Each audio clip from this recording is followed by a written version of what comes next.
지구는 우리가 느낄 수 없을 만큼 엄청난 속도로 태양을 공전하고 있습니다. 지구의 공전 속도는 초속 약 30km, 시속으로는 약 10만 8천 km에 달합니다.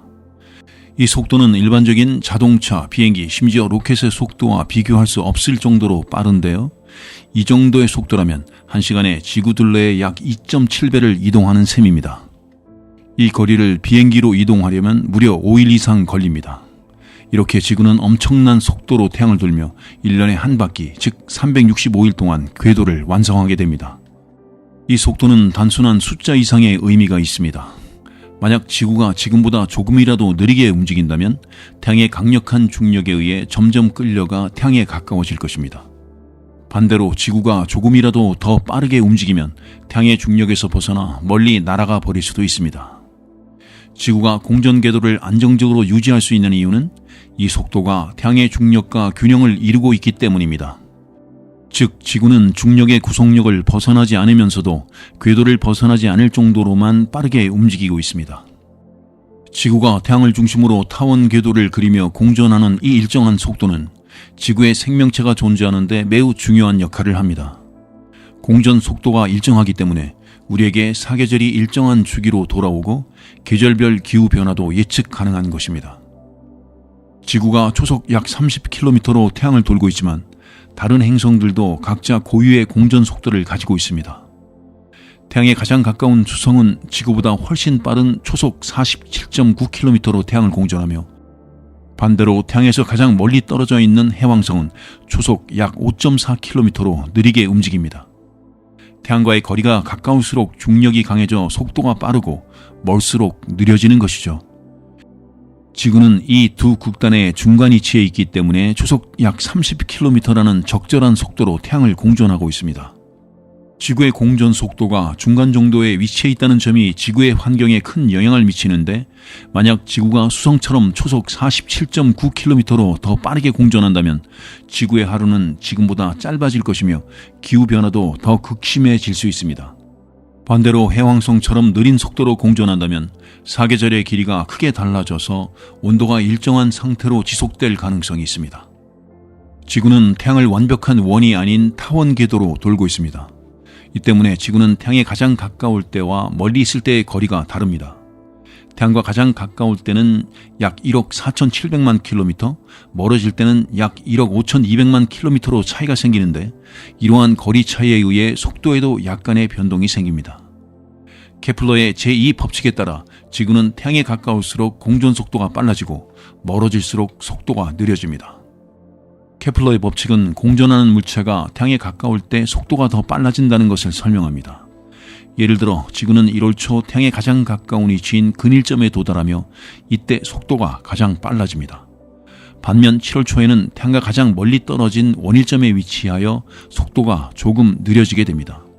이처럼 지구의 공전 속도는 연중 일정하지 않으며 태양과의 거리 변화에 따라 미세하게 변동합니다. 지구의 공전 속도인 시속 10만 8천 km라는 속도는 지구를 기준으로 하면 상상하기 힘들 정도로 빠른 속도이지만 우주적 기준에서는 그리 빠르지 않습니다. 빛의 속도는 초속 약 29만 9,792km로 지구 공전 속도의 약 10,000배에 달합니다. 만약 지구가 빛의 속도로 공전할 수 있다면 1년이 아니라 불과 몇 초 만에 태양을 한 바퀴 돌 수 있는 셈입니다. 물론 이것은 물리적으로 불가능한 시나리오이지만 빛의 속도와 비교해보면 지구의 공전 속도도 얼마나 빠른지 감을 잡을 수 있습니다. 인공위성이나 우주선을 쏘아 올릴 때 지구의 공전 속도를 이용하면 더 적은 연료로 더 멀리 보낼 수 있습니다. 우주 탐사에서 공전 속도는 추진력의 일부로 활용되며 이를 통해 인류는 더 넓은 우주로 나아가고 있습니다. 또한 만약 우리가 초속 30km로 달리는 지구의 공전 속도를 감지할 수 있다면 하루가 다르게 변화하는 밤하늘을 실감할 수 있을 것입니다. 그러나 지구 표면에서 사는 우리는 중력에 의해 지구와 함께 안정적으로 이동하고 있어서 이 속도를 직접 체감하지 못합니다. 이러한 이유로 지구의 공전 속도는 우리에게 거의 정지해 있는 듯한 착각을 일으킵니다. 만약 공전 속도가 변한다면 이는 날씨와 기후에 큰 영향을 미칠 것입니다. 예를 들어 공전 속도가 느려진다면 여름과 겨울의 길이가 지금보다 길어지고 그로 인해 생태계는 새로운 환경에 적응해야 할 것입니다. 반대로 공전 속도가 빨라진다면 계절이 짧아지고 급격한 기후변화가 발생할 수 있습니다. 지구의 공전은 사계절의 변화를 만들어내는 중요한 원인 중 하나입니다. 지구가 태양을 공전하면서 계절이 변하는 이유는 단순히 태양과의 거리 때문이 아니라 지구의 자전축이 약 23.5도 기울어져 있기 때문입니다. 이 기울어짐 덕분에 지구는 공전 궤도를 따라 움직일 때마다 태양으로부터 받는 빛의 양과 각도가 달라지게 되며 이에 따라 온도와 날씨가 변화하면서 계절이 발생하게 됩니다. 지구의 자전축이 23.5도로 기울어져 있지 않았다면 현재 우리가 알고 있는 봄, 여름, 가을, 겨울의 계절 변화는 존재하지 않았을 것입니다. 자전축이 기울어져 있기 때문에 공전 궤도를 따라 이동하면서 지구의 북반구와 남반구는 교대로 태양의 직사광선을 받게 됩니다. 이로 인해 한쪽 반구는 태양으로부터 더 많은 빛을 받고 따뜻한 여름이 되며 다른 반구는 상대적으로 적은 빛을 받아 추운 겨울이 되는 것입니다. 예를 들어 북반구가 태양을 더 직접적으로 향하고 있을 때는 여름이 되고 남반구는 겨울이 됩니다. 계절의 변화는 일조량과 태양 고도의 변화를 통해서도 드러납니다. 여름에는 태양이 하늘에서 더 높이 떠오르기 때문에 낮 동안의 태양빛이 지표면에 더 많이 도달하게 됩니다. 반대로 겨울에는 태양의 고도가 낮아져 빛이 지표면에 비스듬히 들어오고 따라서 에너지가 퍼지게 되어 온도가 낮아집니다. 예를 들어 여름철에는 하루 중 낮의 길이가 길어지고 태양이 머무르는 시간이 길기 때문에 지구 표면이 더 많은 열을 흡수합니다. 그러나 겨울철에는 낮의 길이가 짧아지고 태양이 낮게 떠 있기 때문에 같은 시간 동안 받을 수 있는 에너지가 줄어들고 이는 추운 날씨로 이어집니다.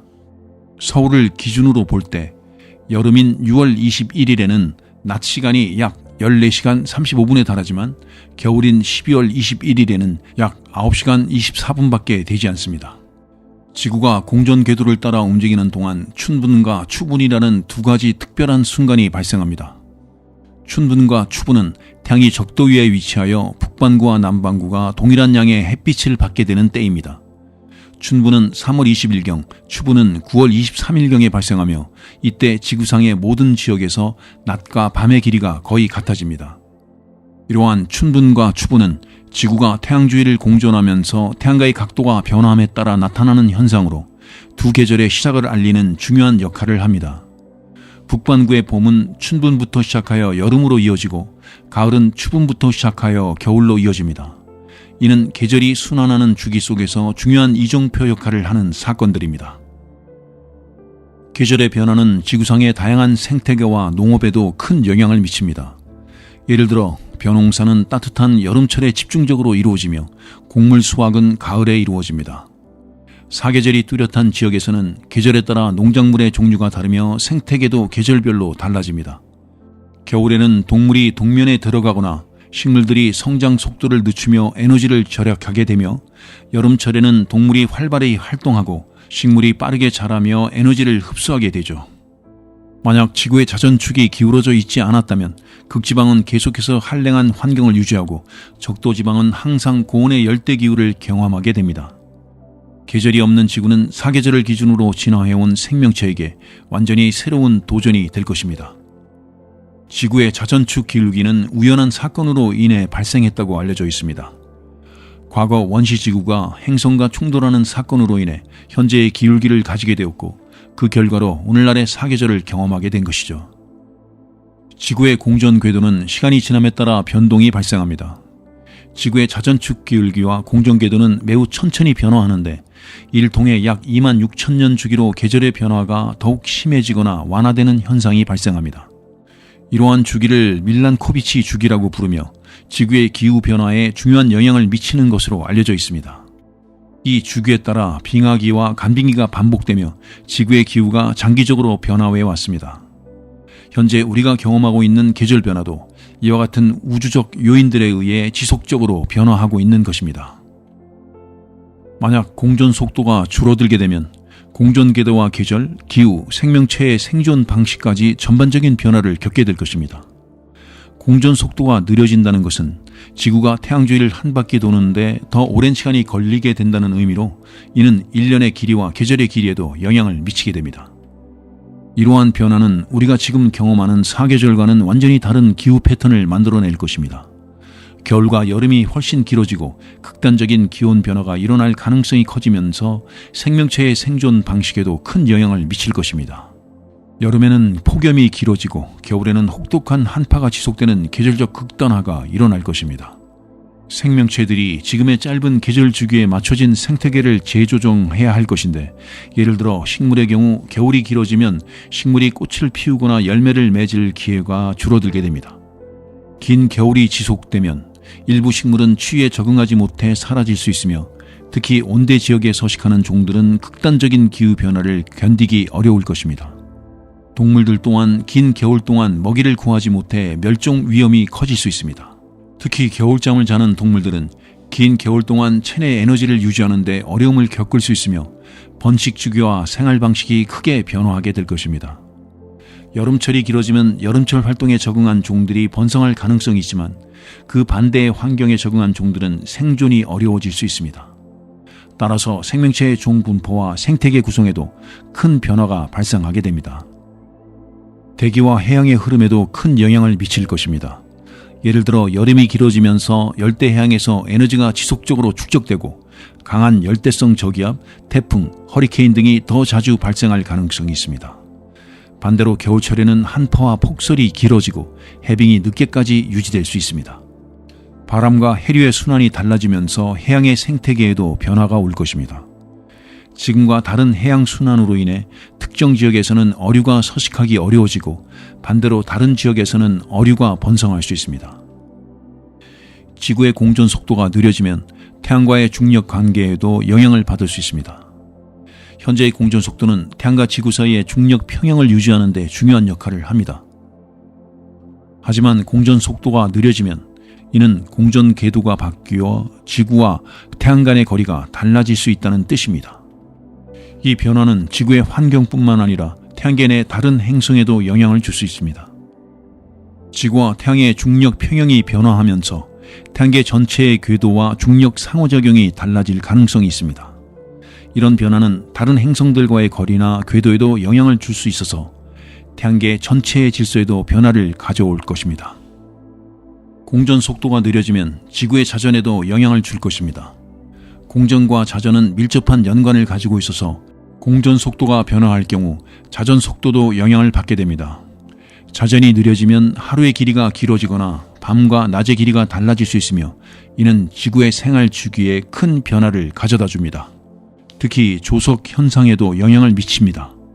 조석 현상은 주로 달과 태양의 중력에 의해 발생하지만, 지구의 공전 속도와 자전 속도도 조석의 주기에 간접적인 영향을 미칩니다.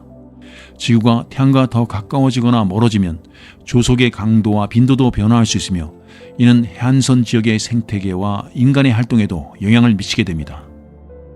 밤하늘의 별과 천체 관측에도 변화가 있게 됩니다. 예를 들어 지구가 느리게 이동하면 특정 천체가 같은 위치에서 더 오랫동안 보일 수 있으며, 이를 통해 우주 관측에 새로운 기회를 제공할 수도 있습니다. 또한 우주 여행의 경로와 계획도 지구의 궤도 변화에 따라 재조정이 필요합니다. 만약 지구의 공전 속도가 빨라진다면 1년의 길이부터 계절주기, 기후, 생태계에 이르기까지 여러 변화가 발생합니다. 공전 속도가 빨라질수록 지구는 더 짧은 시간에 태양 주위를 한 바퀴 도는 경로를 완료하게 되므로 1년의 길이도 지금보다 짧아질 것입니다. 예를 들어 공전 속도가 2배로 빨라진다고 가정하면 현재의 1년은 반으로 줄어들어 6개월이 될 수 있습니다. 또한 계절 주기도 짧아지는데, 우리나라의 경우 현재 계절은 약 3개월 간격으로 이어지지만 공전 속도가 빨라지면서 한 계절이 짧은 시간 안에 지나가게 됩니다. 또한 현재 봄과 여름철에 꽃을 피우고 열매를 맺는 식물들은 더 빠른 주기에 맞춰 생장 주기를 조절해야 할 것입니다. 동물들 역시 생물종의 생존 방식의 변화에 적응하지 못하고 멸종의 위기에 처하거나 생태계의 균형이 깨져서 급격한 감소로 이어질 것입니다. 또한 대기와 해양의 에너지 순환이 달라지면서 열대성 저기압이나 태풍의 발생 빈도와 경로도 변화합니다. 공전 속도의 변화는 지구의 자전 속도에도 영향을 줍니다. 공전과 자전은 밀접한 상호작용을 가지고 있어서 공전 속도가 빨라지면 자전 주기가 변화합니다.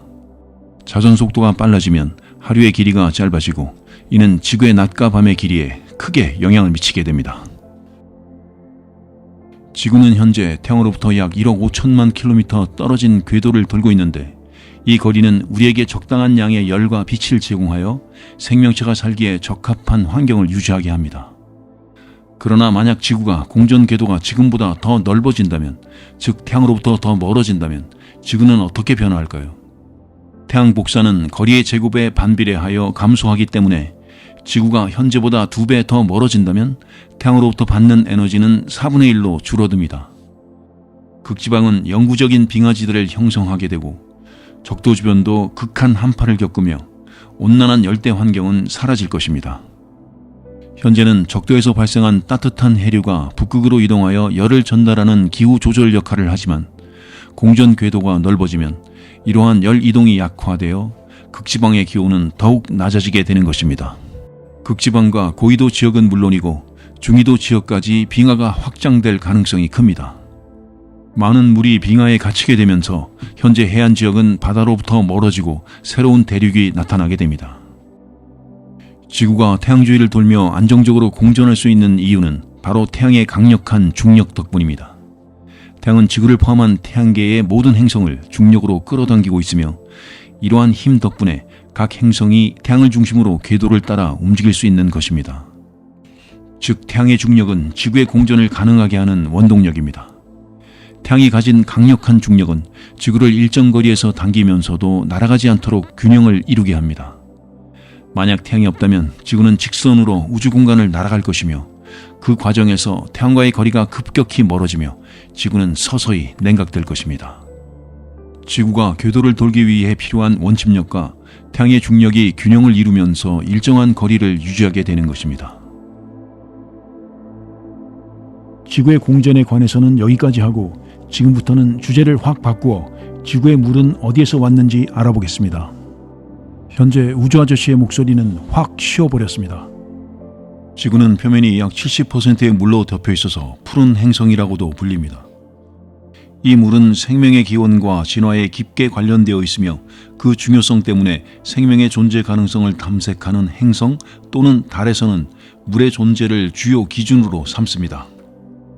물은 생명체의 핵심 구성 요소로서 온도 조절, 영양물질의 운반, 대사 과정에서의 중요한 매개체 등 다양한 역할을 합니다. 그렇기 때문에 외계에서 생명의 존재 여부를 조사할 때 물의 존재는 중요한 지표가 됩니다. 그런데 지구에 이렇게 방대한 양의 물이 어떻게 형성되었는지에 대한 의문은 오랜 시간 동안 과학자들의 관심사였습니다.